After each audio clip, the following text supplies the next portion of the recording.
Hello, my name is Matthew Mendoza, and I'm a licensed marriage and family therapist. Today, we're going to be reviewing what cognitive behavioral therapy is. It's also known shorthand for CBT. CBT, what is it used for? So, CBT has a variety of conditions that it treats. It treats phobias, it treats anxiety, PTSD, depression, and so on. And I like to think of CBT as a triangle. I like to explain it as at one point you have cognitions, and cognitions is just a fancy word for what you're thinking. And you have at another point you have the B, which is behaviors, your current actions, what you're doing. And at the last point, you have your feelings and emotions. And how I like to explain this is I like to use my own personal example of my wife, which she's very fond of being a part of. A trigger is usually something that really sparks and gets the gears running in this triangle, and it'll make sense in a minute. A trigger for her that may or may not get her upset is I leave the toilet seat up. Sometimes I'm getting better about it.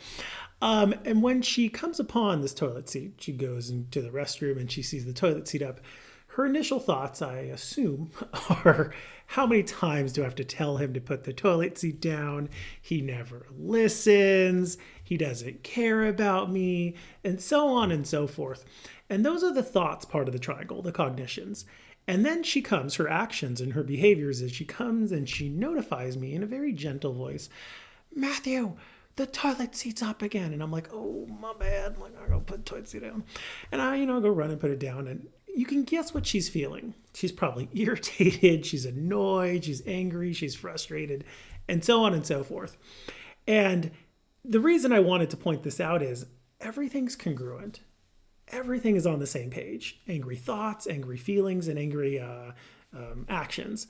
And because it's congruent, we use this, or I use this, and men take some notes. We use this for our advantage. So I go to the freezer section in the kitchen, in the fridge, and I like to get a big old bowl of ice cream, vanilla bean Haagen-Dazs ice cream. And I give her a couple scoops. And instead of doing an action that she's really upset, ignoring me, I'm making her do something different. She's eating ice cream and it's something that makes her happy. What do you think she starts feeling? She's feeling very joyful. She starts smiling. That's her behaviors. She's feeling very joyful, happy, excited. And her thoughts start to change as well. Instead of thinking, how many times do I have to tell him? He never listens. He doesn't pay attention. They probably switch to, how can I be so mean to my handsome husband? How could I be so cruel? Probably not. She's probably thinking, ice cream. And she's eating ice cream. Yum, yum, yum. I love ice cream. And the reason I love to use this example, and my wife loves it too, is you change one thing. You change one little thing in the triangle, and everything follows. And that's how we use it for treatment. So we don't just target the behaviors. We just don't target what you're actually doing. We do target it, teaching you grounding techniques, teaching you coping skills, deep breathing, safe place, 5, 4, 3, 2, 1. These are other coping skills. But we also target the thoughts, because usually you have a lot of maladaptive thinking styles. I'm never going to do this. I can't do this.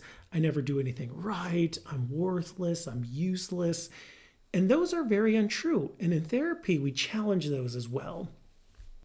So today we really discussed what CBT, the modality, actually looks like. You have your thoughts, you have your feelings, and you have your behaviors.